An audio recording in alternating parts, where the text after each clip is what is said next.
Well, good morning and happy Palm Sunday to all of you. Very glad that you're here with us. Here at St. Michael, we do something a little bit different than many churches. We only do Palm Sunday on Palm Sunday. If those of you who grew up Episcopalian or maybe other liturgical traditions, you might remember that most of the churches will do Palm and Passion Sunday. We'll wave the palms and then Passion. It's like liturgical whiplash. But here, we get a chance to do just Palm Sunday on Palm Sunday because we have really good attendance at our Good Friday services when we read through the Passion, so don't let me down. Come on Friday.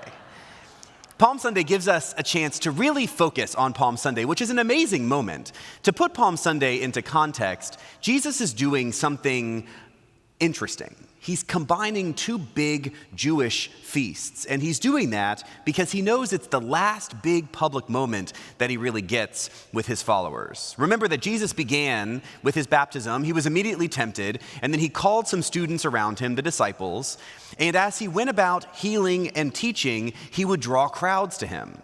And he was drawing far too many people to him, so the religious leaders of the day got jealous, and they really wanted to get rid of him, because he was threatening their livelihood, threatening their power and their authority.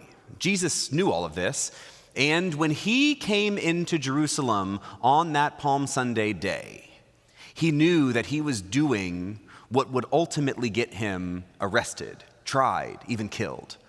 Jesus did that on purpose because he knew that he would have one shot at giving everyone an image that might last to show just what he was trying to do. Now, festival days, feast days, holidays are days that we know well, and some have some very clear behaviors about them. If you were to just wake up one morning and you saw a tree decorated with lights and people opening presents, you know it would be, oh, good job. That was a lot harder than I thought it was going to be.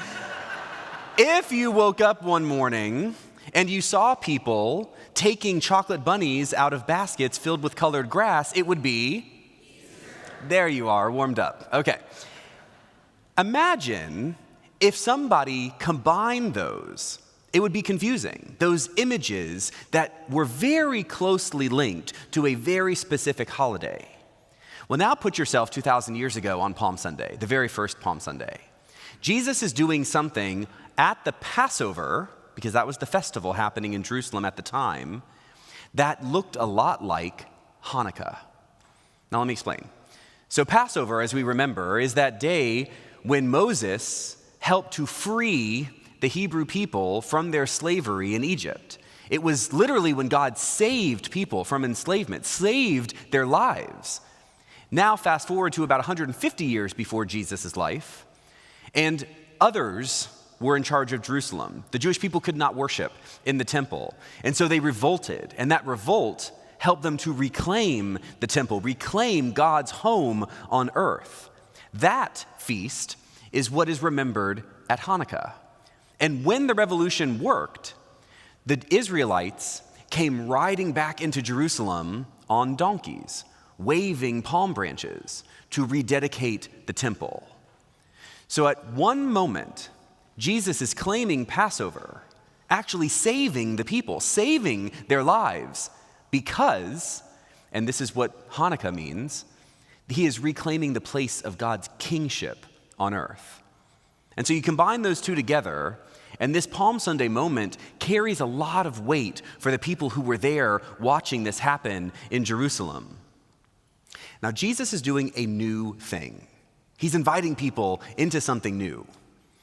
But the people at the time are basically just like us. And they don't really like new because they like what they know.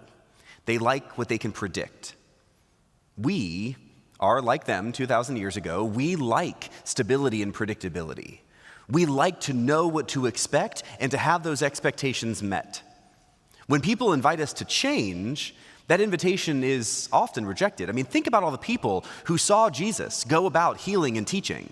All of the people, thousands and thousands of people who saw what he did and heard what he said, and then at the very end, how many are actually still with him? The vast majority of the people, when invited into something new, although they kind of thought it sounded good in the moment, just could not get over the hurdle of the predictability and the habits that they loved. We are all taught from early childhood to work hard and to hustle, to succeed and to achieve, and then at some point we're going to build everything that we really need, and then we can stop and we can rest and we can just enjoy, float along. Now, for those of us who haven't lived very long, you might still be under the impression that everything I just said is real. But for those of you who have lived long enough, you know that no matter how hard you work and how thoughtful you are about every decision you make, life comes at you from the side and pulls the rug right out from under you. Life is never going to be easy. God never promises us easy. But God does promise to be with us when life is hard. God promises to stay with us and even to carry us when life is hard. God is inviting us into something new, into a change, and yet we can resist that change because we really do like all of the things that we have built, the life that we have, even if the life we have is nowhere near good enough, nowhere near as good as what God promises. We might still choose what we know rather than choosing what we don't know.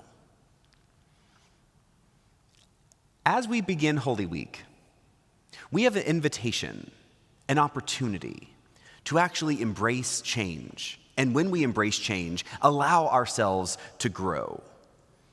The idea of change might feel a little intimidating, and perhaps you're even sitting there thinking, like, change what? So I have an idea. A week from today, there will be a lot of people at church who don't typically come to church. Now, we could be annoyed and frustrated because they are taking our pew space or our parking space, or maybe making us even, God forbid, go to a different service time than we usually go to. Or we could allow God to invite us to be part of what these people are seeking. Nobody goes to church accidentally. When people come to church next week, it might be the first time in a long time, the first time since last year, the first time since childhood. Every person who comes will be seeking after God. And we can't up here help them see or feel God's presence as much as you can. Because out there, when they're looking for a seat and when they're trying to keep their kids from moving around a lot and they're juggling the program and not sure exactly what to sing or say or do, you can actually help them feel God's presence. God's not going to do it for us, but God will do it with us. Those of us who make this church our home should be so excited that other people might wish to make this church their home too. We get to be fed in amazing ways over the next few days during Holy Week. And then we get to welcome the people who are seeking after God on Easter Sunday.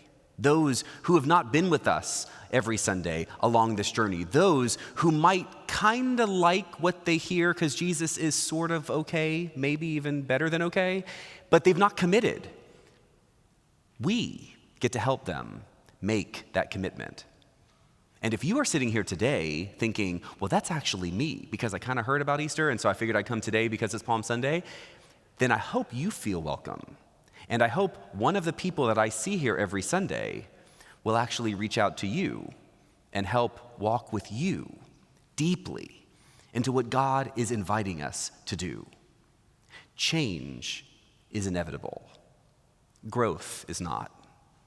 We, together, get to grow into the people God made us to be. That starts today. And it continues this week and next week and the week after that. And when we are courageous enough to accept the change that God is offering, we get to be part of that new life. Jesus started this newness 2,000 years ago, and it has extended all the way to today to you. The people back then, most, said no. When God invites you into the new, when God invites you to change, when God invites you to grow, what will your answer be? Happy Palm Sunday. Amen.